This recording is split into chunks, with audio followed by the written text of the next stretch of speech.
beautiful people. Hi. Good to see everybody. The ones who are watching the recording, the ones who are here live. I can see people on Instagram and on YouTube. How are you? Great to see you. Wow, Kelowna in British Columbia. This is amazing. Brazil, the US. We have awesome people here, and I'm so happy to see you all. I was just doing something that I think is something that everybody should do, which is to jump on the rebounder. So I could not have written so much content, the books that I've written and all the content that we offer, if it were not for my rebounder. I'm so serious when I say this. I've done this for so long, even before I knew who Tony Robbins was, because I know he's one of the people who advocates a rebounder. But it's wonderful for your lymphatic system. And our lymphatic system is responsible for our unconscious mind. And the contents of the unconscious mind need to be cleaned and cleansed and purified. So it's not only good for the lymphatic system on a physical level, it's good also on the energetic level.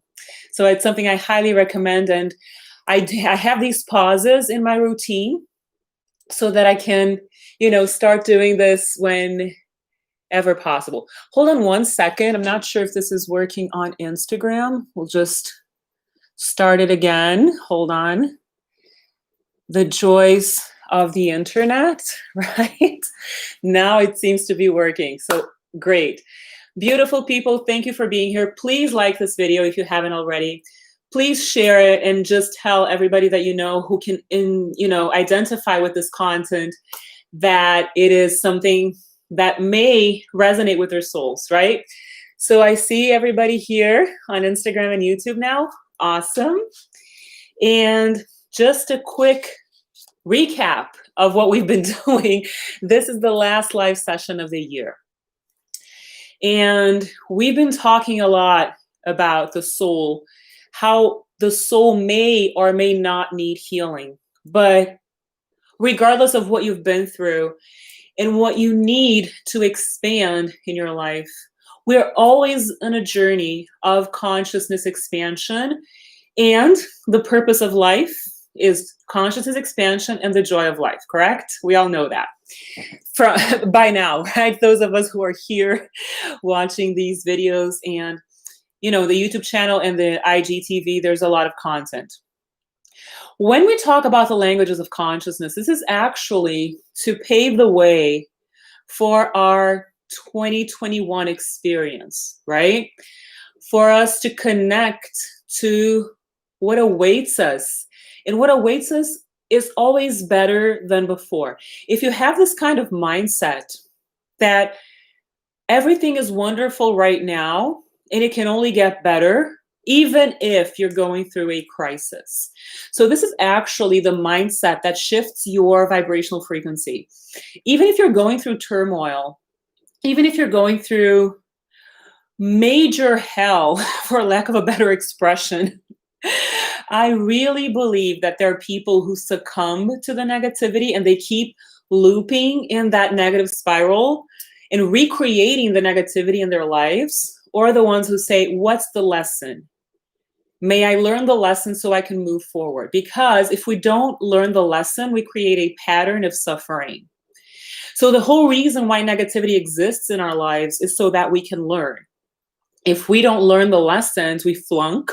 We have to repeat the whole story until we can move forward. It's like, grades in school. If you flunk math, you can't go from the second grade to the third grade, or from, freshman to sophomore. That's kind of how it works energetically as well.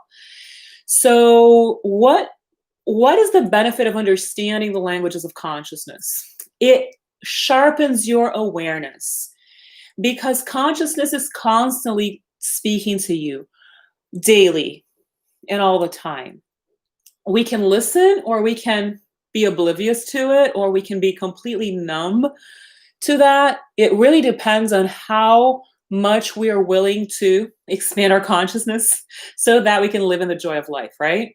I know a lot of people have problems with soul healing because it requires us to feel And often we need to feel unpleasant emotions so that they can be released. And people don't really, a lot of people, not everybody, of course, don't really want to go through the painful process of releasing, reliving the painful experience.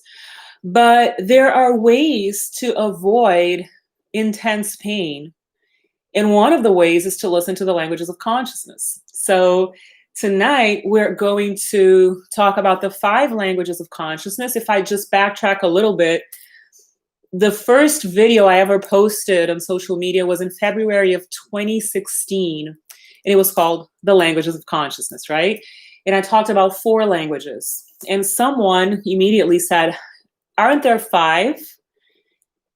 And then I speculated a little bit and we discussed a little bit, and actually I decided to include a 5th language that made total sense. So they're in different degrees of intensity, or they come from the more subtle to the more intense. So the first language of consciousness we're going to talk about tonight is more subtle, and the last ones are intense. Okay, before we dive into that, let me just pave the way a little bit about the levels of consciousness this comes from Hinduism, which is a great inspiration for me. It's one of the pillars of the cardinal method, right? The Hindu chakra system and Hindu theory, wisdom as a whole. And I think it's important for us to tap into that. And before we actually start diving into the content, I want you guys to participate and to ask questions and share your experiences as you hear me talking about the 5 languages of consciousness. Ask questions or share an insight. I don't want any of our live sessions of our videos to be just my monologue. Okay, so I want you guys to engage and participate because we're creating this together. It's not just about me. Yay, we have people here recommending the Crystals and Chakras meditation series. Yes, so that is really if you want to awaken and sharpen your mind with high level tools, I really do not apologize for this. This is an extremely powerful tool for your daily life to awaken to the languages of consciousness, to sharpen your insight, to live in well-being, is the Crystals and Chakras meditation series. So you can sign up in our website. The link's in the bio on Instagram and on YouTube. Those who are live, I'm just going to type it here. You can go to our website for that. Okay. So let's make a deal that you guys are going to ask questions and exchange experiences and just express your insights. Even those who are watching the recording, you can type whatever you want and we'll answer later. These live sessions are recorded and they keep moving forward. They keep going, right? So all that being said, let's understand the languages, understand consciousness first, and then we'll dive deeper into the languages of consciousness, okay? So first of all, in Hinduism, there are 3 levels of existence. We can tap into 3 levels of existence in our human experience. The unlimited, infinite level of consciousness or spirit, which is very subtle and high vibrational, is the first one above, right? The intermediary level is what Hinduism calls subtle matter, what we call energy in our Western vocabulary.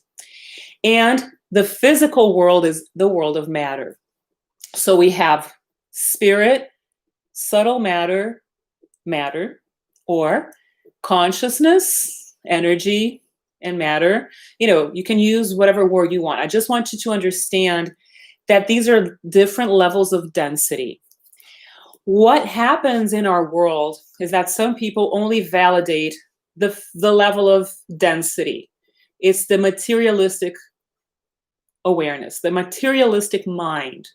Not even sure if we can call that consciousness, maybe on a broad sense, right? Then there is energy, which is still, it behaves like matter. It allows matter to exist.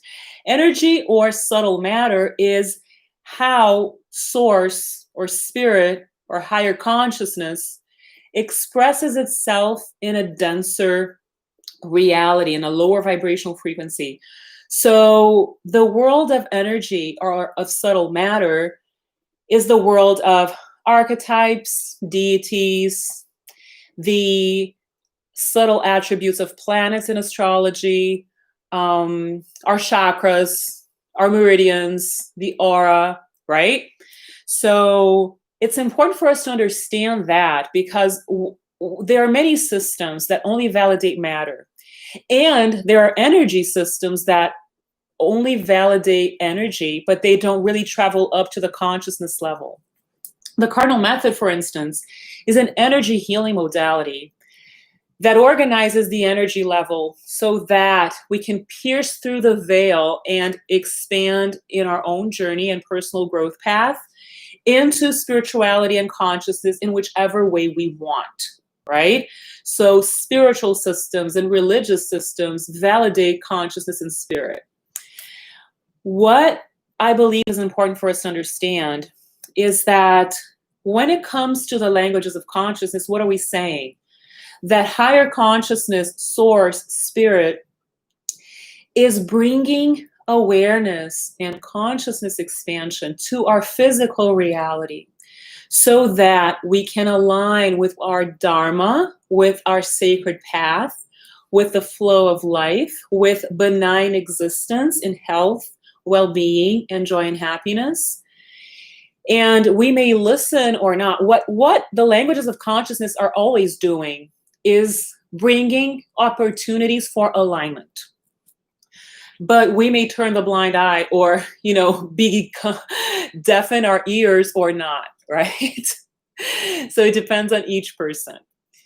I'm so happy to see you guys here. Oh, you guys are interacting. This is awesome. Wonderful to see our community growing. I see a lot of Cardinal Method practitioners live, which is beautiful. You guys are really dedicated, right? And really committed to your path. The more you connect to the contents, the more you expand and sharpen your skills. This is great. And the people in A Course in Human Nature are here too, and the ones in the Crystals and Chakras meditation series. So I just want to send you all my love and really honored and grateful to have you here. What happens with the languages of consciousness? First thing is that they're all symbolic, okay? And spirit is sophisticated and subtle. It's very subtle. And it requires your stillness to see and listen to the unseen and the unheard by our physical senses. So all 5 languages of consciousness are symbolic. And symbols are sophisticated because they're holographic. One symbol means many things at the same time. So they're timeless too, right? They're multifaceted.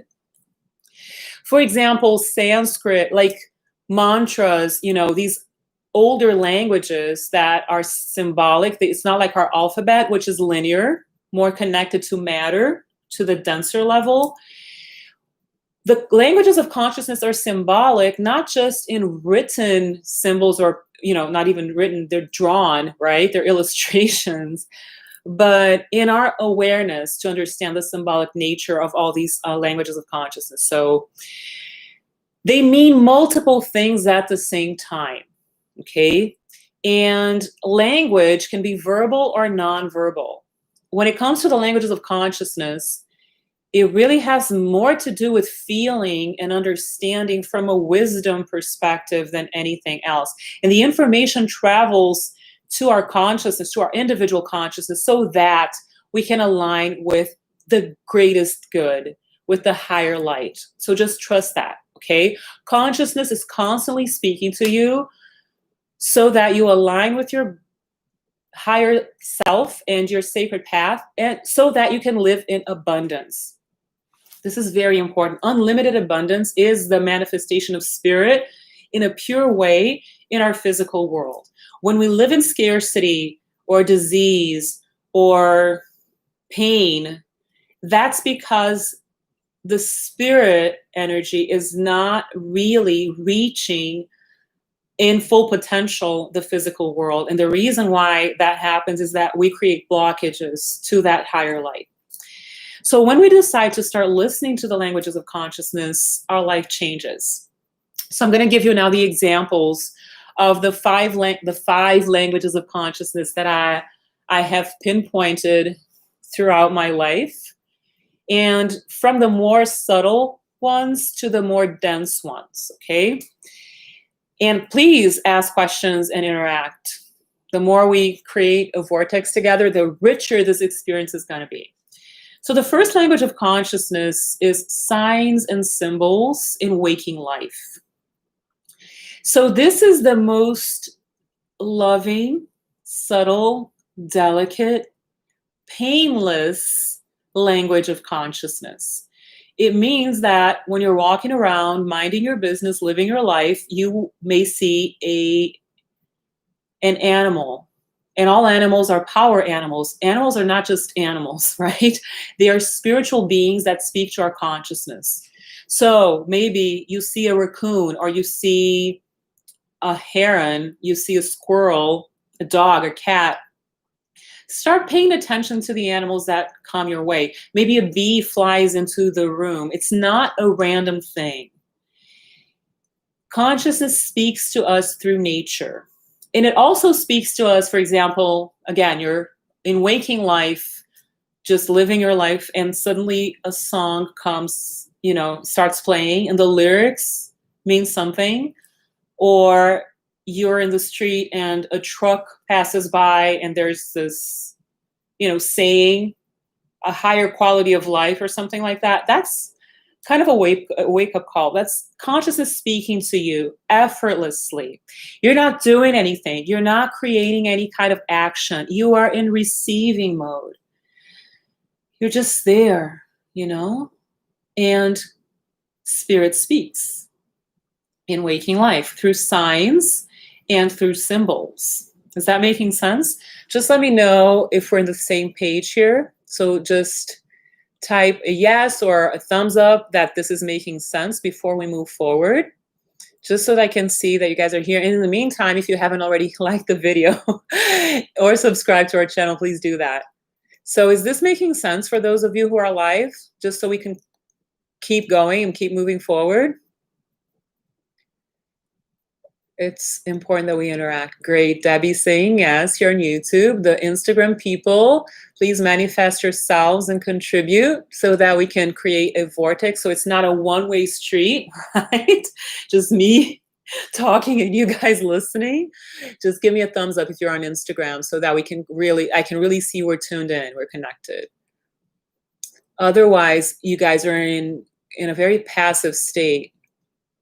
And I want you to wake up. Let me just see here who's okay. We're having a wave. Okay, great. Awesome.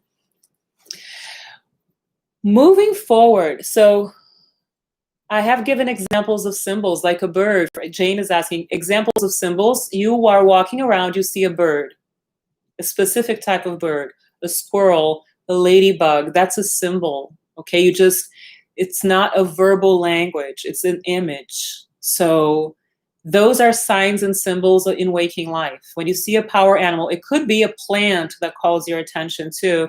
It could be a crystal. You are just browsing the internet and suddenly a crystal appears and it calls your attention. Just Google the meaning of that stone. White selenite. What is the meaning of that? In the Crystals and Chakras meditation series, we have a specific meaning for each stone in a cardinal method perspective, meaning in a very specific type of soul healing that includes ancestral healing, that includes so much, connection to nature, consciousness expansion. So I suggest that you guys, whenever you see something that comes your way, just out of the blue, or listen to a song, maybe the song comes in the radio if you listen to the radio, or you're in random on YouTube, streaming videos. Sometimes I do this. Who's the singer? What's the singer's story? Biographies tell us a lot about ourselves. People who cross our paths, even if it's the singer of a song that you like, try to see what's behind that, because consciousness is very subtle. It's a very sophisticated kind of communication. Okay? So yeah, Debbie is saying she Googles the animal when they appear. So you're connected to the first, more subtle language of consciousness, which is relatively effortless, right? It just falls in your lap. The second language of consciousness is meditation. It's through meditation. It's insights and revelations that you get in meditation. But then you're already doing something to hear. You're asking for insight. You're asking for clarity. When you stop to meditate for 10 minutes, because you just need to release your stress, because you have that habit, or because you need clarity about something, all the answers are inside of you. Please always remember that. All the answers to your questions are within. Your higher self knows the answer, okay? So in meditation, you connect to your higher self, and then you're taking a step towards consciousness, right? We're here in matter and energy and consciousness. We have all three within. Some people, so there are different levels of connection. Some people are more in the dense level, some people are more in the energy level, and some people are more in the consciousness.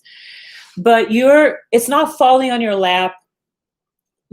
It's not consciousness tapping on your shoulder and saying, hey, pay attention to this raccoon, right? It's you taking the initiative to receive information from spirit. So consciousness will speak to you in meditation. There are basically two ways to learn things and to expand our knowledge and consciousness: through empirical experience, right? Through you reading books and absorbing from the world in your own effort, or through downloads that come when you are in receptive mode to receive the information or the answers from consciousness. So the second language of consciousness is available to anyone who meditates. You receive insights. It's just a different feeling. You're not thinking, it's not your mind giving you answers. You feel it in every cell and every bone of your body. It's a feeling thing. You know, God, source, they're in the body, not in the mind. So when a physical sensation will tell you that this is coming from the higher light, it's coming from source in your meditation. Okay, your mind is going to be all over the place, creating chaos, all jittery, the monkey mind. But the information you get from consciousness in meditation has a different frequency. It gives you peace, and it doesn't give you any doubt. It's just, there is no place for skepticism when you receive information in a meditation state. It just feels different from the mind chatter. Okay? So yeah, I'm glad this is making sense. I love it.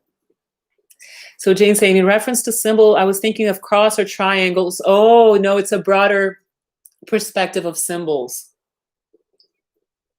When I say the languages of consciousness are symbolic, it's not like sacred geometry, for example, or, a Sanskrit word. When we translate mantras, I don't know if you guys have this experience, but I'm always amused, because the mantra is like 4 words. And when you see the translation, it's like 2 paragraphs because it's a multifaceted meaning, right? For that symbol. So it's not just a graphic symbol.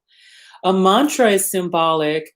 An image of an animal is symbolic. It just speaks to you on a deeper level, in a deeper sense. So we're talking about symbols here in a broader perspective, okay? But you may see, you're browsing the internet and suddenly a specific sacred geometry comes your way, or maybe the image of an ascended master. Those are all considered symbols here, okay, as a language of consciousness. I keep looking up and sideways because I'm dealing with the Instagram people and the YouTube people here, so bear with me. My eyes are going all over the place, okay? Great to see some people hopping online. We love you all. Thank you for coming here. So the first language of consciousness is about signs and symbols in waking life. And the second is meditation. What comes to you in meditation, in stillness. And those two most subtle languages of consciousness are for those who are willing to awaken to spirituality, for those who want to climb up the ladder or to go upwards in the ascending spiral of consciousness expansion and ascension, right? So these people take the initiative. These are the spiritual people. These are the people who want to know themselves, who take those steps. We know that part of humanity, possibly most, likely, I mean, for sure, most of humanity is not yet willing to do this.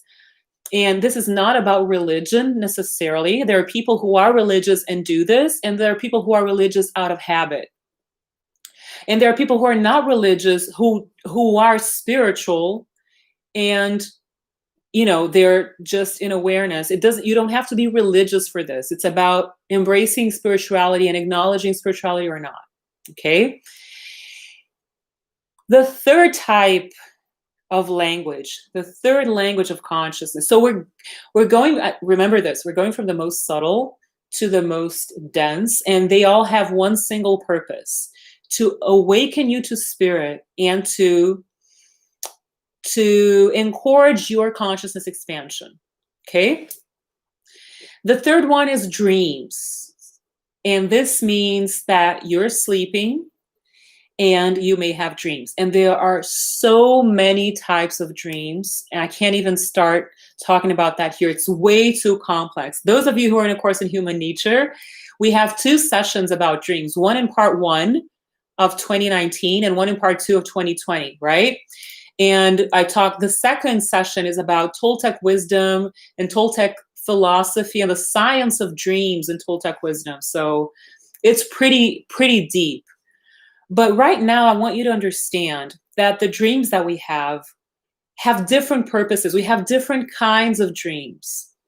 They're different in nature. So some dreams, I was talking about the lymphatic system in our bodies being responsible for our unconscious mind, right? So the more we allow the lymphatic system to move, it doesn't have a pumping system like the blood has the heart. So we need to move our bodies for lymph to flow. And it not only benefits the body, but it benefits the unconscious mind, because lymph is a cleanser. It cleans the body and the unconscious mind. And another mechanism that we have, an energetic mechanism that we have to cleanse our unconscious mind, is through dreams. So whenever people tell me, oh, I had a nightmare, I'm like, this is wonderful. I mean, it's not a pleasant process, but it is a cleansing system. Your unconscious mind is cleansing itself of the contents that don't serve you. So we absorb a lot of energy. The energetic world is way more complex. It has a lot more elements, and it's a lot broader than the physical world. The physical world is very limited. The energetic world is more, as I said, more complex, broader, and the consciousness world is infinite. Okay, so the duality and the negativity that exists in the energetic realm that is clogging our unconscious mind cleanses and clears itself through dreams. Nightmares are not necessarily bad. They're not pleasant, but they are a cleansing mechanism of our human nature, right? So that's one type of dream, a cleansing dream. Other dreams are languages of consciousness. So the more you start paying attention, the more you're going to sharpen your intuition and your ability to discern the types of dreams that you're having. I always recommend people journal their dreams. Wake up, look at the time. What time is it? Just write it down, the date and the time, and just write away. Just write whatever you remember from the dream, because it's a gift that Spirit's giving you. Dreams are gifts. All languages of consciousness, I know this may sound pretty raw when we talk about the last languages, but all languages of consciousness are gifts. They're wake-up calls. They're gifts that are opportunities or gateways for us to connect to Spirit, okay? Even if some of them are painful. Signs and symbols in waking life are not painful at all, the first language. meditation is not painful at all. I mean, you have to calm down and pay attention, but I'm not saying it's effortless, but it's not painful, right? Dreams can be uncomfortable. I know that nightmares can be extremely uncomfortable, but again, as I said, they're cleansing mechanisms. Some dreams are wake-up calls. If you observe when you write them down, if you observe the story, you can ask yourself, what's this dream trying to tell me? People who are in A Course in Human Nature, I teach you a system, right, to understand your dreams. In the first session about dreams, I teach you that. But after you dream, maybe you can meditate and ask Spirit to give you clarity about what that dream means. You know what I mean? So this is awesome, and it's a beautiful language. Let's see, there's a question here. What about paying attention to numbers or combination of numbers is a symbol? Yes, whenever you see, that's another subtle language of consciousness. So sequential numbers mean you're in alignment, mean your energy field is in alignment with your spirituality. So the energy, the middle ground, right, the intermediary world, is in alignment with consciousness when you see sequential numbers. So that is also a sign and symbol in waking life, Karen. Yes, that's a great example. Okay. So when you see sequential numbers, that's the first language of consciousness. Okay. Just checking out the people here if you're asking questions. So when it comes to dreams, there are many, many types of dreams. There are astral projections, and they are really a way that Spirit finds to communicate with you. All right. And I highly recommend, a lot of people say they don't dream. We all dream, but we often don't remember our dreams. But the more clear you are, the more you purify your energy field and your body. The body is not independent from the soul or the mind. So the more you clear your body, the more you are mindful of your diet, for example, the more you will allow energy to flow. So matter influences energy as much as energy influences matter. This is Hindu wisdom. This is Ayurveda 101, right?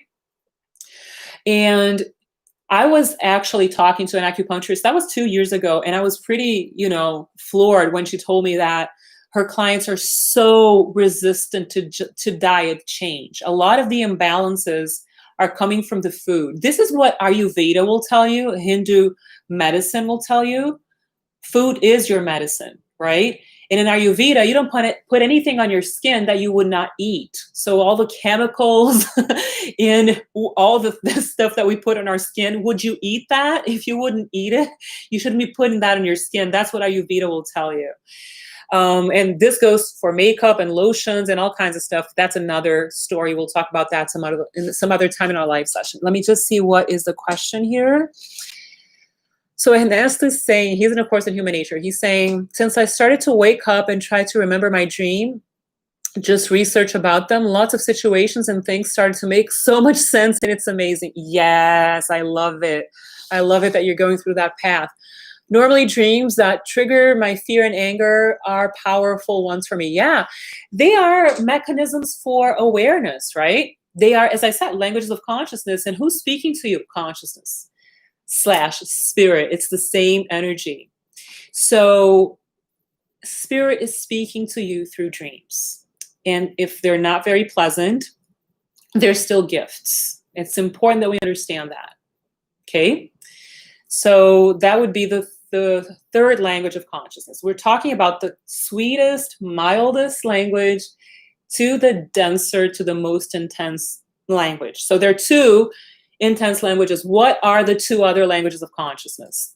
As I was saying, the acupuncturist I was talking to, acupuncture is all about the meridians and lifestyle, right? And all about your diet as well, your food intake and how you cleanse your body so that you can have a higher quality energetic field. And it's so funny. That's what the acupuncturist was saying. People are saying, I'm paying you to put needles on me so that I don't have to worry about what I eat. You will fix my body so that I can eat whatever I want. Don't tell me I need to change my diet for my body to feel better. So that is childish, right? That is being a child. You want to receive everything without doing anything on your own, without making the effort. And I know that abundance is effortless. All we have to do is allow ourselves to receive abundance. But if you have a self-destructive diet, you need some soul healing to do. Your soul needs some healing. Okay, because people who binge and who overeat, they're not digesting their emotions. Is that making sense? So there's a whole consciousness story behind that kind of behavior. And when people don't want to make it, I don't know. Some people call it make the effort. For me, it's not an effort. It's just a natural inclination. And I know that for a lot of people too. But for some people, this is hard. What is hard? Paying attention to the signs and symbols. Paying attention to your dreams, right? Sitting down and meditating for 10 minutes. Some people think this is really hard. They don't make the time. They have a lot of resistance. When that happens, consciousness needs to speak to us in the harsher languages, which are accidents and diseases. And I know this is pretty hardcore and people don't want to hear it, but I feel it's my job and duty to say it, because when it comes to your awareness, you start waking up and taking action not to follow that path and not to need that kind of consciousness language. Okay?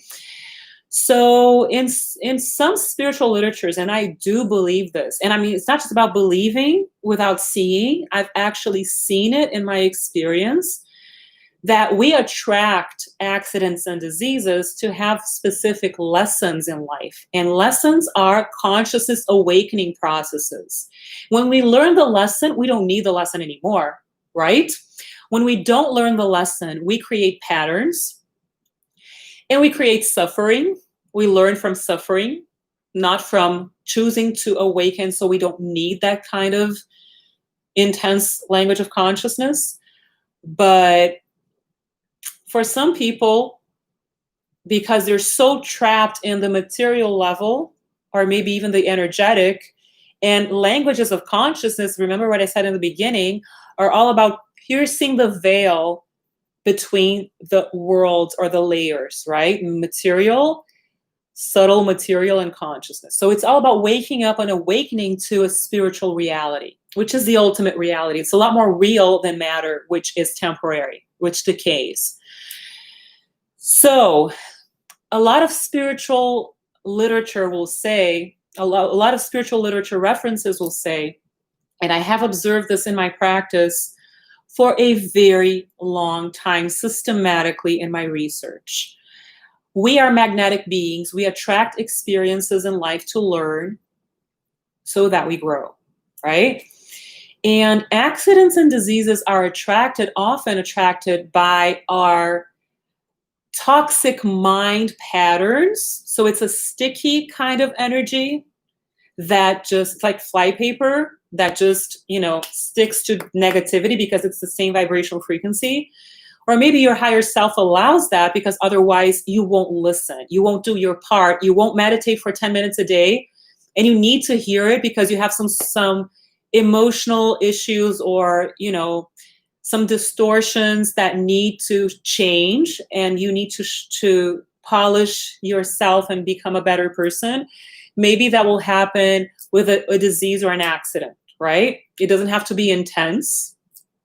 Chronic illness, right? Maybe you bump your knee and you get a bruise. That's a language of consciousness. That's a minor little accident. What do you need to pay attention to? Our bodies are symbolic. There are many books, and the Carnal Method has a system. The Carnal Method practitioners who are here know that areas of the body correspond to specific kinds of emotions and people in our lives. So what is behind this situation? What do I have to learn? That's the question you need to ask. Okay. And as I was saying, a lot of references in spiritual literature will say that accidents and diseases come from self-hate. I know this is hardcore. I was thinking about mentioning this or not, but I feel it's important to mention it because when we say it, it's not as scary and we can do something about it. So a lot of the unpleasant experiences we attract to ourselves are coming from lack of self-worth, lack of self-permission to a wonderful life, and unfortunately, for a lot of people, from self-hate. And self-hate has a few sources. It may be guilt about stuff you've done in childhood, and your inner child may be amplifying something that he or she thinks is a bad thing, and you're self-punishing. And all punishment ultimately is self-punishment, right? It's coming from the deep unconscious mind and the subconscious mind that needs to be cleaned and cleansed. So the more you meditate, the more you purify your energy field. So breath work helps. A lot of herbs help. Crystals help. Energy healing helps. There are a lot of ways to cleanse your deep unconscious mind, and including taking care of your lymphatic system. So what happens is that, or self-hate may come from past lives. Maybe you feel guilty about stuff you've done in a past life and you're punishing yourself in this life for it. You know, there's a lot of people, children even, who have very challenging life experiences with accidents and diseases because their soul imprint comes with a lot of guilt and self-punishment. And we can release ourselves from this negativity, the stickiness of the unconscious mind and the subconscious mind with meditation, with prayer, with consciousness, with awareness, with sharpening our brain power, with high quality theory, with learning, with seeking wisdom, right? And it can happen like that. There is such thing as spontaneous healing. There is such thing as immediate awakening, immediate enlightenment. There is. Usually we go through a pretty long path. It's not a magic wand. But the more you work on yourself, suddenly you'll come to a tipping point and things will just click. The last piece of the puzzle will come and your whole life will change and take a quantum leap in quality and happiness and joy and health. Okay? So the fourth language of consciousness is are accidents, and the fifth are diseases. And they may have a sacred purpose in a person's life as an awakening process.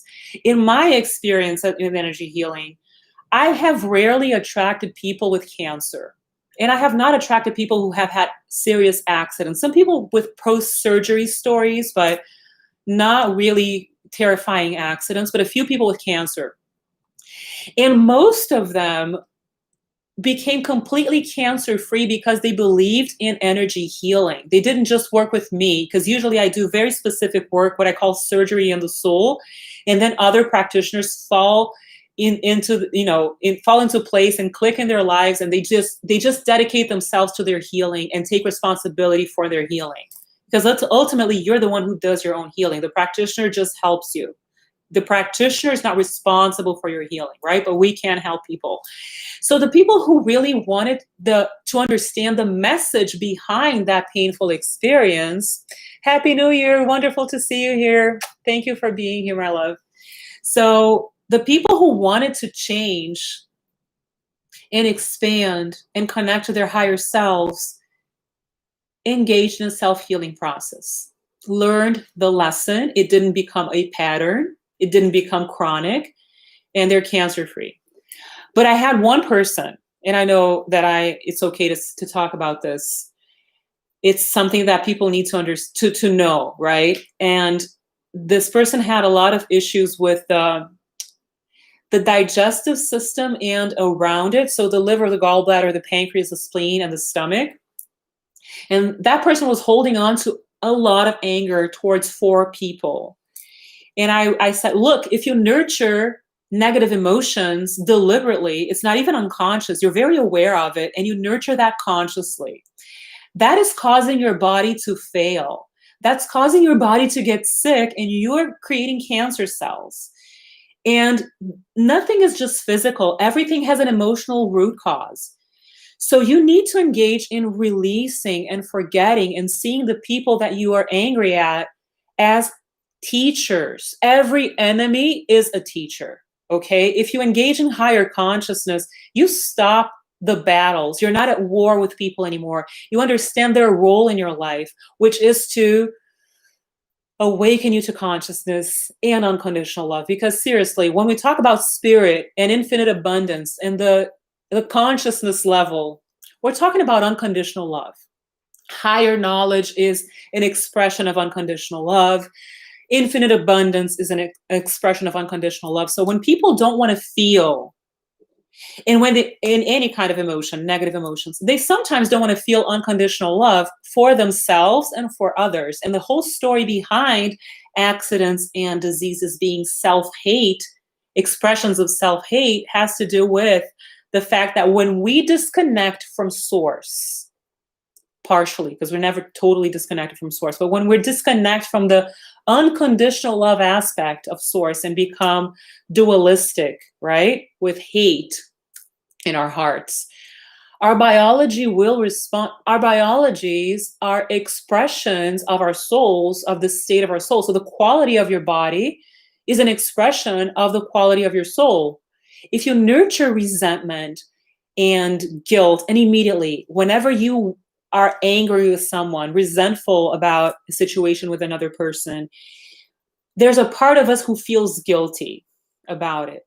And then when we feel guilt, we engage in self-punishment. So it's a whole loop of dark energy, of distorted energy and destructive energy that's self-destructive when we attract accidents and diseases in our lives. So why does consciousness speak to us with diseases and accidents? Why?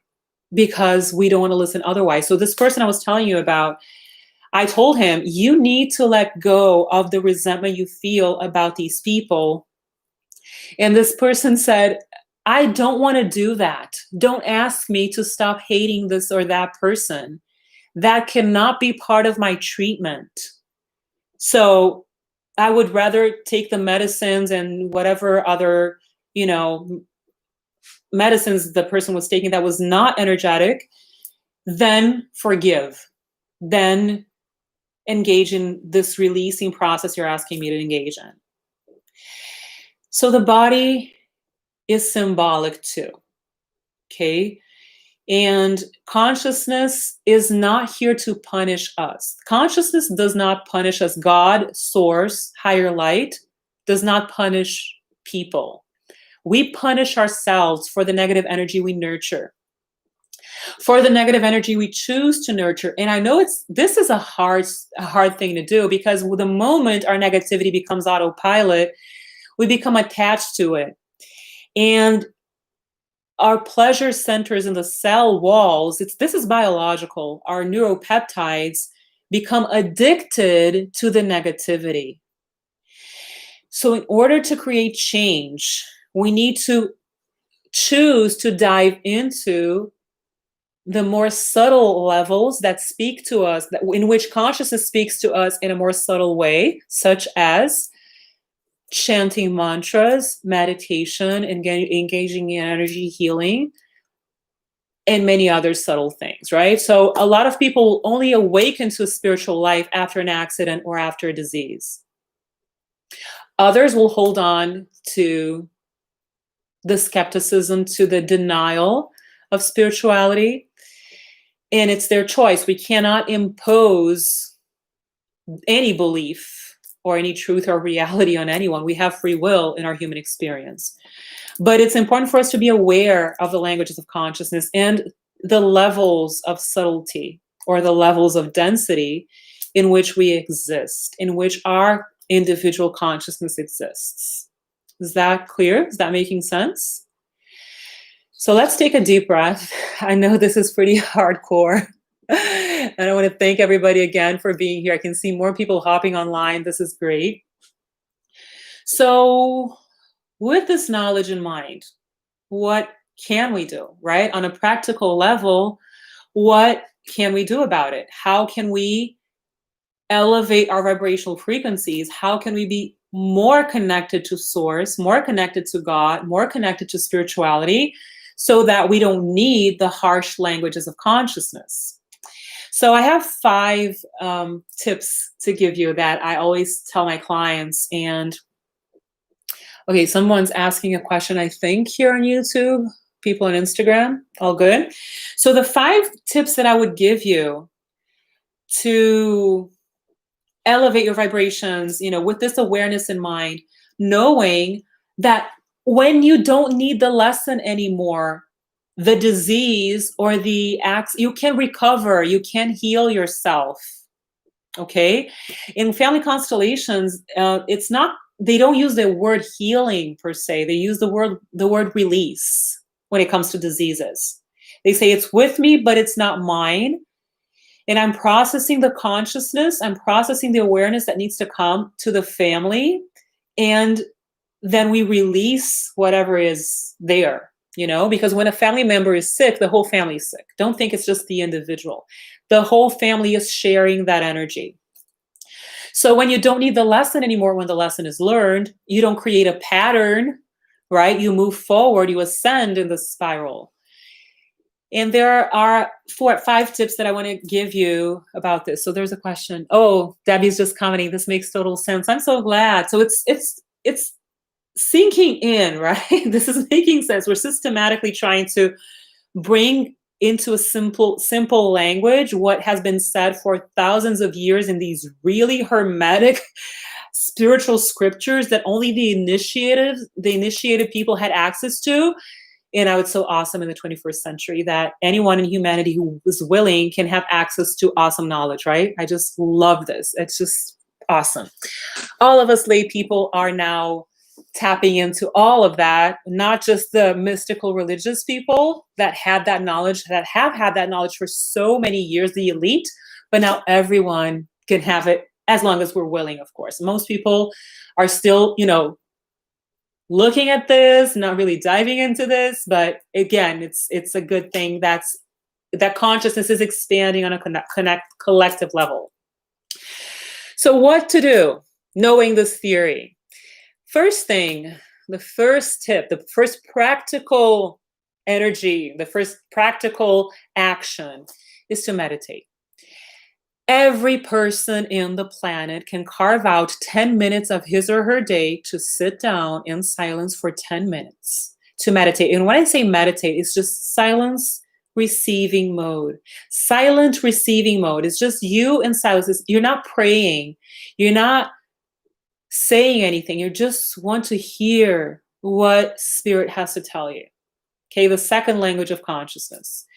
And what happens is that the more you meditate, the more you start becoming aware of the first language of consciousness, the signs and symbols, you just start waking up to these opportunities of consciousness that are always surrounding us every single day, all the time, 24/7. Spirit speaks to you symbolically through signs and symbols, and you don't have to do anything. You just, oh, okay, thank you. So the 2 first languages of consciousness nurture each other. So what can you do? You can meditate for 10 minutes a day, and it's not asking too much. It's not a huge effort. And people say, oh, 10 minutes is like an eternity. My mind goes all over the place. And you know what Deepak Chopra said, and I love it that he says that. The fact that you're thinking about 10,000 things when you're meditating is already a cleansing process. Remember the nightmares that I said, that they're not pleasant, but they're the unconscious mind cleansing itself? Same goes for meditation in the beginning. You think about 10,000 things that are clogging your inner world. So when you meditate, what's happening is that you're releasing those contents. So don't feel bad that I don't know how to meditate because my mind is not still, because it's cleansing itself. Even if the 10 minutes are up and all you've done is think about 10,000 things, it was a cleansing process. So just think of that as an energetic shower, okay? The second tip is to ask for lucid dreaming. You can ask for your dreams to be understood. You can ask to understand your dreams, okay? First and foremost, ask to remember the dreams and ask to understand the dreams, and start practicing journaling your dreams. That is something I highly recommend. we're talking about the third language of consciousness, dreams, right? So there's something you can do about it and be proactive, which is to ask spirit. You don't have to do any ritual for this. Just ask to remember your dreams, to have lucid dreams, and to understand what the dreams mean. Okay? I told you there are many types of dreams. It's a whole science in Toltec wisdom and in other ancient wisdoms. We're not going to dive into that. But for now, just honor your dreams as a language of consciousness. Ask to remember them, consider them gifts, be grateful for the gifts you receive when you dream, journal them, and ask spirit to help you understand. So after dreaming and journaling, you can meditate. So all paths are leading to meditation, right? The third tip is to take action in purifying your energy field through prayer. This is powerful. And when I say prayer, I also include mantras, because when you chant, when you sing, just by singing, you're purifying your energy field. Melody has a specific energetic blueprint. It's a structure that purifies your field. So listen to high frequency melodies, listen to high quality music. If you can sing, sing. If you can chant mantras, that's even better. Or pray. So I don't know, I know I'm from Brazil and it's a Catholic country. People use Catholic rosaries, right? That's awesome. If you want to use malas, which are my practice, you can use a japa mala, which is a string of beads in which you count the prayers or the mantras, and you just dedicate yourself to doing that. I do 4 rounds of 108, and it's not, don't think this is too much, because it's not. It really isn't. You repeat the same mantra 108 times, 4 times. So that's 432. It's not much. I'm telling you from experience, it's not much. You can do this. And it really purifies your energy field so beautifully. So you can cleanse your energy field with prayer and music. Okay, so that's active. Meditating is sitting still and listening. Praying is being proactive and doing something about the purification of your field. Okay. Ella's saying humming is supposed to be powerful. Yes. And the yeah, that vibrates. All your cells vibrate and cleanse themselves when you hum. So that's a great tip as well. Ella is giving us here on YouTube, and it's so true. We can sing, we can chant, we can hum, and you just feel the vibration. We want to release stagnation, and we release that with movement. So when you use your voice, you're creating movement in your life. Okay. The 4th tip is energy healing sessions. So we can ask for help in our process. I will tell you, I have dedicated most of my time, energy, and money for energy healing sessions since I was 18 years old. And it is so worth it. The fulfillment and the alignment that it brings is the meaning of life. It's the whole purpose why we're here, right? Consciousness expansion and the joy of life. So refuse to fall into the trap of depression and the vicious loop of suffering. And energy healing sessions can help you. You can find beautiful, trustworthy practitioners. We have so many here in our live sessions that I know that are Cardinal Method practitioners, and also on Instagram. So you can just seek for help and give yourself permission to have energy healing sessions. All types of energy healing are welcome and beautiful.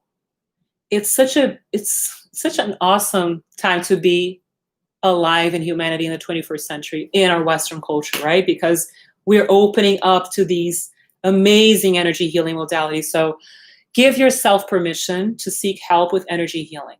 It is powerful, way more than we give it credit. And the last one is investing in your mindset. And this is important. This is the last thing I want to say. Energy healing is powerful. All healing is powerful, but it does not sustain itself if you don't change your mindset. Okay? If maybe you have a symptom and you seek help and you do all this healing and then you heal. But if you don't change your mindset, and now we're talking about self-worth, your identity as a child of God, as someone who is worthy of the best of life, how you see yourself, releasing guilt, releasing self-punishment, releasing self-hate. That's all a mindset story. So deeper than healing is mindset. That's the whole reason why I created Cardinal Method courses, because I could see as an energy healing practitioner that you can do all the healing you want. If the person has a toxic mindset and a low self-image, it's not going to sustain itself. The healing is going to be temporary. So if you really want to create change in your life, you need to work on your mindset. And you do that with knowing yourself and choosing high quality mindset, concept, theory, and self-image and identity of self. So that's a deeper level. It's how much you love yourself, unconditional love for yourself, and having a healthy mind instead of a toxic mind. Don't love others and hate yourself. Don't put others in a pedestal and put yourself in a low position. Mindset is the root cause of your joy or of your misery. So invest in energy healing, but invest in your mindset at the same time, because energy healing does not sustain itself if you don't have a pure mind, if you don't put on the mind of God. Okay? So I want to thank you so much for being here. It's just an honor. I am very, very lucky to have you all. I feel so blessed. It's the last live session of the year so that we can cleanse our fields and start an amazing year in 2021. I know it's going to be wonderful, so much better than 2020. And 2022 is going to be better than 2021. It's always an expansion. We need to see the gift behind all our experiences, suffering experiences and joyful experiences. There's always a consciousness expansion that comes from a sense of peace, you know? It's not about being overly enthusiastic about joy or overly depressed about the challenging suffering experiences. It's all about the lesson behind them. And in 2021, we are in for a beautiful ride. It's going to be awesome for all of us. Happy New Year for all of you, to all of you. Thank you, the ones who are on YouTube. Thank you, the ones who are on Instagram. The Course in Human Nature people, I'm going to see you live soon in January. The Cardinal Method practitioners that are in our mentorship program, I'll see you soon live as well. It's going to be great. We'll have other live sessions on Instagram and YouTube for the general public. Thank you so much for your beautiful presences. Make sure you take care of your lymphatic systems. And I will say this again, have a rebounder. Okay, your physical body is absolutely the mirror image of your energy body, of your soul, of your higher self. So jumping on a rebounder is joyful.